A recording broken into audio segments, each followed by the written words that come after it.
তুমি স্বাগত জানাও নতুন বৎসরকে, আমার কোনো আপত্তি নেই, কিন্তু এরকম কিছু করো না যে আল্লাহ নারাজ হয়ে যায়। মালিক যদি নারাজ হয়ে গেল, মালিকের সাথে পারা যাবে না। 750 কোটি বেড়েন প্রযুক্তি সহ, আজকে প্রযুক্তির দুনিয়া, প্রযুক্তিতে ভরপুর, আমাদের আকলকে হয়রান করে দেওয়ার প্রযুক্তি, একসে এক প্রযুক্তি। আজকে বিজ্ঞান সম্মত দুনিয়া, ছোট্ট একটা ভাইরাস করোনা, আজ পর্যন্ত আমরা সমাধান বাহির করতে পারি নাই।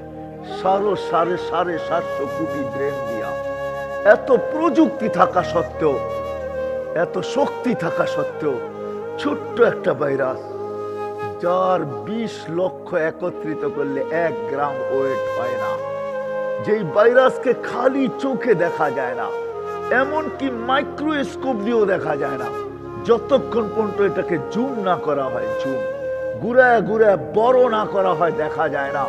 যে আল্লাহ ক্ষুদ্র একটা ভাইরাস দিয়া 750 কোটি মানুষকে জিরোর নিচে নামায়া দিতে পারে।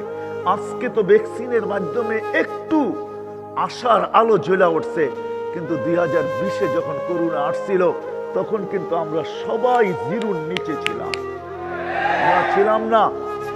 ওই আল্লাহর সাথে লড়া উচিত হবে। আল্লাহ তো আল্লাহ, আল্লাহ তো কি বলে কাশীপুরের মানুষ, আল্লাহ আল্লাহ তো, আরে শুধু আল্লাহ আল্লাহ না, পায়ে হাত রাইখা বলি, আজকে যুবক তোমাদেরকে বলি, এখন যদি তোমার নেট চালু থাকে, সার্চ দাও আসমাউল হোসনা অর্থ সহ, এখন চলে আসবে। তুমি দেখো 99টা নামের মিনিংস কি, অর্থ কি, তারপরে তুমি ভাবো তুমি আল্লাহর সাথে টক্কর নিবে কি নিবে না। আল্লাহ তো একটা নামের মালিক না, আল্লাহ তো শুধু আল্লাহ না, আল্লাহ তো রহমান। আপনাদেরকেও বলি, কিনেন না, দেখেন না 99টা নামের অর্থ কি।